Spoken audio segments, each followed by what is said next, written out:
Question number 1 early medieval period से कि जो चालुक्यन शासक है पुलकेशिन, उन्होंने राजा हर्ष को कब हराया था, विजय का वर्ष वो कौन सा था। तो देखिए अभी तक इसको मानते थे 612 ईडी, लेकिन अप्रैल 2016 में नर्मदा के पास कुछ कॉपर प्लेट्स मिले थे, जिससे अब इसकी तिथि जो है 618 एडी मानी गई है। क्वेश्चन नंबर 2 एक टफ क्वेश्चन, चुंबकीय दिशा सूचक का भारतीय महासागरों में प्रयोग की प्रारंभिक सूचना किसके द्वारा दी गई थी। Earliest reference of the use of magnetic compass in the Indian sea was by Sadruddin Mohammad Aufi. Question number 3 फिर से एक टफ क्वेश्चन, प्रथम वास्तविक मेहराब किस सल्तनत कालिक स्मारक में स्थित था। The first true arch in the sultanate memorial could be seen in, तो इसका जवाब हो जाएगा टॉम्ब ऑफ बालबन, बलबन के मकबरे में। क्वेश्चन नंबर 4 अति कट्टरपंथी सूफी संप्रदाय कौन सा था, तो इसका जवाब हो जाएगा नक्शबंदी। क्वेश्चन नंबर 5 इसमें आपको जनजाति को मैच करना था स्टेट से, तो जनजाति में क्या दिया था, थारू, भील, गद्दी, मुंडा, और राज्यों में राजस्थान, हिमाचल प्रदेश, झारखंड, उत्तर प्रदेश। तो अगर आपको पता है कि जो गद्दी जनजाति है ये हिमाचल प्रदेश में पाई जाती है, तो आप आसानी से इस क्वेश्चन को बना सकते थे। इसका जवाब हो जाएगा डी, यानी कि थारू उत्तर प्रदेश, भील राजस्थान, गद्दी हिमाचल प्रदेश और मुंडा अपना झारखंड। क्वेश्चन नंबर 6 अनुसूचित जाति और अनुसूचित जनजाति को संयुक्त राष्ट्र आयोग के किस संशोधन के अंतर्गत 2 अलग निकायों में बांटा गया था, तो इसका जवाब हो जाएगा 89 संशोधन। क्वेश्चन नंबर 7 मूल भारतीय संविधान में कितने भाग, अनुच्छेद और अनुसूची थे, मतलब जब संविधान बन के तैयार हुआ था 1950 में, तो इसका सही जवाब हो जाएगा उस समय 22 भाग थे, 395 अनुच्छेद और 8 अनुसूची, यानी कि 22 पार्ट्स, 395 आर्टिकल्स और 8 शेड्यूल। और अभी जो है ये 25 पार्ट, 465 आर्टिकल और 12 अनुसूची हो गया शेड्यूल। क्वेश्चन नंबर 8 भारत में राजनीतिक दलों से दल बदल की बुराई को किस संशोधन के अंतर्गत अधिनियम किया गया था, तो इसका अपना जवाब हो जाएगा 52 अमेंडमेंट। और ये कौन से शेड्यूल में है, तो ये 10वें शेड्यूल में है। क्वेश्चन नंबर 9 अब ये क्वेश्चन गलत छप गया है, which of the following is not an vision of 12th 5-year plan. तो ये सारे के सारे विजन हैं, जीडीपी ग्रोथ 8% होना चाहिए, कृषि विकास दर 4% होना चाहिए और गरीबी को 10% कम करना है। तो ये क्वेश्चन नॉट एन विजन नहीं, which of the following is vision of 12th 5-year plan हो जाएगा और तब इसका जवाब डी रहेगा। क्वेश्चन नंबर 10 राइबोसोम होते हैं डीएनए, आरएनए, प्रोटीन या नन ऑफ दिस, तो इसका सही जवाब हो जाएगा राइबोसोम जो होते हैं वो आरएनए होते हैं और ये प्रोटीन सिंथेसिस में मदद करते हैं। मृत मछली से निकलने वाली जो दुर्गंध होती है वो किन यौगिक के कारण होती है, तो इसका जवाब हो जाएगा अमीनो कंपाउंड्स। क्वेश्चन नंबर 12 जो नॉन स्टिकी फ्राइंग पैन होते हैं वो किससे बने होते हैं, तो वो बने होते हैं टेफ्लॉन से। क्वेश्चन नंबर 13 शासक पूरनमल के द्वारा निम्नलिखित में से किस मंदिर का निर्माण करवाया गया था, तो इसका सही जवाब हो जाएगा रांची स्थित पहाड़ी शिव मंदिर का। क्वेश्चन नंबर 14 महुआ टाड अभयारण्य झारखंड के किस जिले में है, तो महुआ टाड जो अभयारण्य है दोस्तों ये भेड़ियों के लिए फेमस है और ये लातेहार जिले में। क्वेश्चन नंबर 15 अंजन धाम जहां ये माना जाता है कि हनुमान जी का जन्म हुआ था, ये झारखंड के किस जिले में है, तो ये है गुमला में। क्वेश्चन नंबर 16 झारखंड के रहने वाले दीप सेन गुप्ता किस खेल से संबंधित हैं, तो इसका जवाब हो जाएगा शतरंज। स्टैंड अप इंडिया स्कीम का पर्पस क्या है, तो ये स्कीम दोस्तों अप्रैल 2016 में चालू हुई थी और इसका पर्पस है SC ST और वुमेन के जो उद्यमी हैं उनको प्रोत्साहन करना। क्वेश्चन नंबर 18 राष्ट्रीय मानव अधिकार आयोग का पहला पुरस्कार किस फिल्म को मिला, तो ये सितंबर 2016 में दिया गया था ब्लैक एंड वाइट मूवी को, लेकिन कई स्टूडेंट्स ने इसको टिक कर दिया था पिंक मूवी, जबकि इसका सही जवाब होगा black and white. Question number 19 एक बहुत अच्छा और टफ प्रश्न, सभी प्रकार के सामाजिक विभेद का उन्मूलन मानव अधिकार के किस पीढ़ी के अंतर्गत आता है, तो देखिए जनरेशन ऑफ ह्यूमन राइट्स जो है अभी तक 3 माने जाते हैं। पहली पीढ़ी जो है वो लाइफ के राइट से डील करती है, सिविल और पॉलिटिकल राइट से। जो सेकेंड जनरेशन है वो डील करती है सोशल और इकोनॉमिक राइट से, और जो थर्ड जनरेशन है ये सभी टाइप के राइट के बारे में बात करती है। और जो फोर्थ जनरेशन जो अभी आने वाला है ये information and communication technology. Question number 20, Cartagena protocol का संबंध किससे है? तो कार्टाजीना प्रोटोकॉल का संबंध है जैव सुरक्षा समझौते से। दोस्तों इन्वायरमेंट का जो क्वेश्चंस है वो अभी बहुत ज़्यादा पूछा जा रहा है, तो आप इन्वायरमेंट के डिफरेंट टर्म्स सबमिट अच्छे से पढ़ लें क्योंकि वहाँ से एक क्वेश्चन बनना लाजमी है। क्वेश्चन नंबर 21, शुद्ध चांदी के रुपए जो है वो किसके द्वारा चलाए गए थे? तो इसका सही जवाब हो जाएगा शेरशाह सूरी।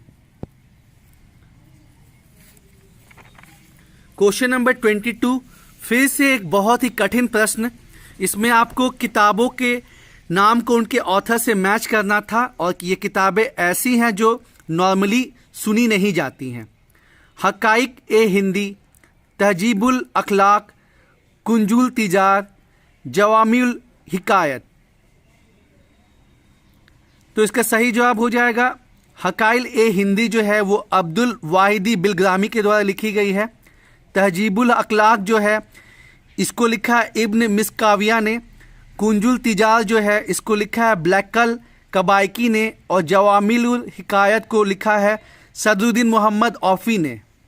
क्वेश्चन नंबर 23, बगात रियासत का ब्रिटिश में विलय कब हुआ था? तो डॉक्ट्रिन ऑफ लैप्स के अंतर्गत बगात रियासत जो कि हिमाचल प्रदेश की एक रियासत थी, इसका विलय 1850 में हुआ था। क्वेश्चन नंबर 24, इसमें बहुत कंफ्यूजन था। निम्नलिखित में से किसने गांधी जी के नमक आंदोलन में भाग लिया? अब बहुतों ने इसको समझ लिया कि बस ये पूछा गया कि जो गांधी जी ने डांडी में नमक सत्याग्रह किया था उसमें किसने भाग लिया, और बहुत स्टूडेंट्स ने इसका सही जवाब जो है वह सरोजनी नायडू मार दिया। लेकिन दोस्तों इसका सही जवाब हो जाएगा उपर्युक्त में से सभी, क्योंकि इसमें सॉल्ट सत्याग्रह पूछा गया है जो गांधी जी ने चलवाया था। तो सरोजनी नायडू ने भी भाग लिया था, राजकुमारी अमृत कौर ने भी भाग लिया था, और कमला देवी चट्टोपाध्याय ने भी भाग लिया था। तो इसका सही answer D. Question number 25, under which article of the constitution of India taxes are levied and collected by the centre but distributed between the centre and the state? तो इसका सही जवाब हो जाएगा article 270। Question number 26, good governance का कौन सा feature नहीं है? तो एक आसान क्वेश्चन है कि जो लाल फीता शाही है ये गुड गवर्नेंस का फीचर नहीं है। Question number 27, again a tough question. मिथकों और कहावतों के रूप में प्रशासन के सिद्धांतों को किसने अस्वीकार किया है? तो इसका जवाब हो जाएगा हर्बर्ट साइमन। क्वेश्चन नंबर 28, राज्य हर जगह है यह अंतराल शायद ही कोई छोड़ता है, यह स्टेटमेंट जो है किस धारणा की व्याख्या करता है? तो ये व्याख्या करता है कल्याणकारी राज्य की। Question number 29, confusing question. Poisonous mustard gas क्या होता है? एक गैस होता है, द्रव्य होता है, या ठोस होता है? तो इसमें बहुत स्टूडेंट्स ने गैस टिक कर दिया था, लेकिन इसका सही जवाब द्रव्य होगा। क्वेश्चन नंबर 30, डायनामाइट के मैन्युफैक्चर में कौन सा मेन केमिकल इस्तेमाल होता है? तो इसका जवाब हो जाएगा ग्लिसरॉल ट्राइनाइट्रेट। क्वेश्चन नंबर 31, ये क्वेश्चन के जो ऑप्शन है वो सही नहीं दिए गए हैं। इसमें पूछा गया कि मानव रक्त में अल्कोहल की कितनी प्रतिशत मात्रा जो है मृत्यु का कारण होती है? तो अगर आप नेट पे देखेंगे तो उस पर दिया गया है कि ब्लड में अगर 0.5% अल्कोहल रहेगा तो आदमी की डेथ हो जाएगी, पर यहाँ पे जो ऑप्शन दिए गए हैं उस हिसाब से इसका आंसर 5 हो जाएगा। क्वेश्चन नंबर 32, आईटी को परिभाषित कर सकते हैं? तो इसमें आपको 4 ऑप्शन दिए गए थे, और जो सबसे बेहतर आंसर है वो है connectivity plus hardware. Question number 33, खोटा संकलनों का प्रकाशन मेघदूत नाम से किस रचनाकार ने किया? तो श्रीनिवास पनूरी जो हैं इन्होंने खोटा लैंग्वेज को पुनर्जीवित किया है और अपना पूरा लाइफ जो है वो खोटा के लिए डेडिकेट किया है। तो इन्हीं का प्रकाशन है मेघदूत। क्वेश्चन नंबर 34, मुंडा परंपरा का रिजगढ़ किस स्थल से संबंधित है? तो ये संबंधित है राजगीर से। क्वेश्चन नंबर 35, फ्रेंडशिप 2016 क्या है? तो ये सितंबर 2016 में न्यूज़ में था। ये रूस और पाकिस्तान के सैनिकों द्वारा किया गया पहला संयुक्त युद्धाभ्यास है। देखिए 2014 के बाद जो है रशिया पे बहुत टाइप के सैंक्शन लगा दिया गया थे। रशिया को काफ़ी आर्थिक दिक्कत होने लगी थी, इसलिए रशिया ने पाकिस्तान को हथियार बेचने का निर्णय किया और उसी के अंतर्गत पाकिस्तान के साथ पहला संयुक्त युद्धाभ्यास भी किया। क्वेश्चन नंबर 36, 14वें आसियान भारत शिखर सम्मेलन का आयोजन कहाँ किया गया था? तो ये सितंबर 2016 में न्यूज़ में था। इसका सही जवाब हो जाएगा वियंतियन। और दोस्तों ये ध्यान रखें कि भारत जो है वो आसियान का मेंबर नहीं है, ना ही चाइना, जापान, साउथ कोरिया, इनमें से कोई भी देश जो है वो आसियान का सदस्य नहीं है। आसियान में 10 south east Asian countries member हैं। क्वेश्चन नंबर 37, यूएनईपी का हेडक्वार्टर पूछा गया है। तो यूएनईपी का हेडक्वार्टर नैरोबी में है और ये पर्यावरण संबंधित मैटर से डील करता है। दीपिका पल्लिकर किस खेल से संबंधित है? तो ये एसोसिएटेड है स्क्वैश से। क्वेश्चन नंबर 39, वेलोड्रोम किस खेल से संबंधित है? तो वेलोड्रोम उस ट्रैक को कहते हैं जहां साइकिलिंग कंपटीशन होता है। तो इसका सही जवाब हो जाएगा cycling. Question number 40, Sanghamitra Kalita को कौन से अवार्ड से नवाजा गया? तो संघमित्रा कलिता जो है ये भारतीय मूल की है, अमेरिका में रहती हैं और लॉस एंजलिस टाइम्स की मैनेजिंग एडिटर हैं और इनको जो है पुलित्जर अवार्ड दिया गया था 2016 में और ये अप्रैल 2016 में न्यूज़ में थी। क्वेश्चन नंबर 41, पाकिस्तान प्रस्ताव की रूपरेखा किसने तैयार की? टफ क्वेश्चन, लेकिन अगर आप एनसीईआरटी पढ़ते हैं तो एनसीईआरटी क्लास 12 में ये चीज़ मेंशन किया गया है कि पाकिस्तान प्रस्ताव की रूपरेखा सिकंदर हयात खान ने तैयार की। क्वेश्चन नंबर 42, और हाँ कई स्टूडेंट जो हैं वो फजलुल हक मारे हैं, लेकिन फजलुल हक ने इसको प्रेजेंट किया था, इसमें ड्राफ्टिंग पूछा गया है। क्वेश्चन नंबर 42, भारतीय आज़ादी के समय कौन ब्रिटिश में महाराज थे? तो इसका सही जवाब हो जाएगा George 6। Question number 43, Mountbatten plan ने कहाँ रेफरेंडम कराने को कहा था? तो इसका सही जवाब हो जाएगा नॉर्थ वेस्ट फ्रंटियर प्रोविंस, और एक जगह कहा था सिलहट में। देखिए दोस्तों, जो भी प्लान है इंपॉर्टेंट, चाहे वो कैबिनेट मिशन प्लान हो, क्रिप्स मिशन हो, अगस्त ऑफर हो, वेबल प्लान हो, गांधी रिविन पैक्ट हो, कराची का जो इंडियन नेशनल कांग्रेस सेशन हुआ था उसके जो पॉइंट्स हो, नेहरू रिपोर्ट हो, सबको आपको डिटेल में पढ़ना बहुत ज़रूरी है क्योंकि क्वेश्चंस जो हैं अब अंदर से पूछे जा रहे हैं। क्वेश्चन नंबर 44, इजी क्वेश्चन, इसमें आपको इंडिया के रिगार्डिंग स्टेटमेंट दिए गए थे, बताना था कौन सही नहीं है। तो इसका जवाब हो जाएगा डी। अब क्वेश्चन नंबर 44 जितना आसान, क्वेश्चन नंबर 45 उतना ही टफ।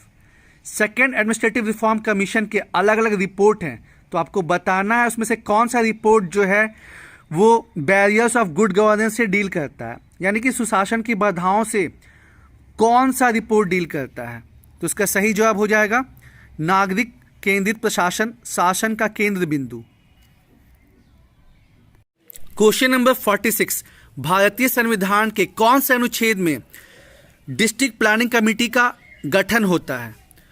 243(ZD).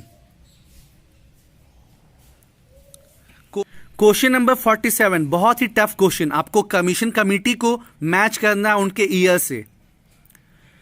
तो इसका सही जवाब हो जाएगा ए, यानी कि 1949-51 में आया था स्थानीय वित्त जांच समिति, 1953-54 में आया था कराधान जांच आयोग, 1963-66 में आया था ग्रामीण शहरी संबंध समिति और 1985-88 में आया था शहरीकरण पर राष्ट्रीय आयोग। दोस्तों जैसा कि मैंने कहा कि चाहे वो हिस्ट्री हो, ज्योग्राफी हो या पॉलिटी हो, सब में क्वेश्चन का पैटर्न चेंज हो रहा है। जो क्वेश्चन सेट करते हैं उनको पता है कि बच्चों ने जो कॉमन क्वेश्चन है उसको रट लिया है, तो अब वो उन सेक्शन से क्वेश्चन बना रहे हैं जहां से अभी तक क्वेश्चन नहीं पूछे जाते थे। तो ध्यान से पढ़िए, ज़्यादा टाइम दीजिए और फोकस करके पढ़िए, क्योंकि क्वेश्चन काफ़ी टफ हो गया है और कंपटीशन और भी टफ हो गया है। क्वेश्चन नंबर 48, 14वें फाइनेंस कमीशन ने सेंटर को स्टेट से कितना हिस्सा देने को कहा? तो 42%। क्वेश्चन नंबर 49, इसमें भी बहुत स्टूडेंट कंफ्यूज हुए। इसमें पूछा था कि 1 किलोबाइट में कितना बिट्स होता है और बहुतों ने 1025 बाइट मार दिया। इसका सही जवाब होगा 8192 बिट्स। क्वेश्चन नंबर 50, इसमें से कौन आउटपुट डिवाइस नहीं है? तो देखिए, टच स्क्रीन जो है वो इनपुट डिवाइस भी उसको मानते हैं, आउटपुट डिवाइस भी मानते हैं, पर जितने ऑप्शन दिए गए हैं उसके हिसाब से टच स्क्रीन इसका आंसर होगा।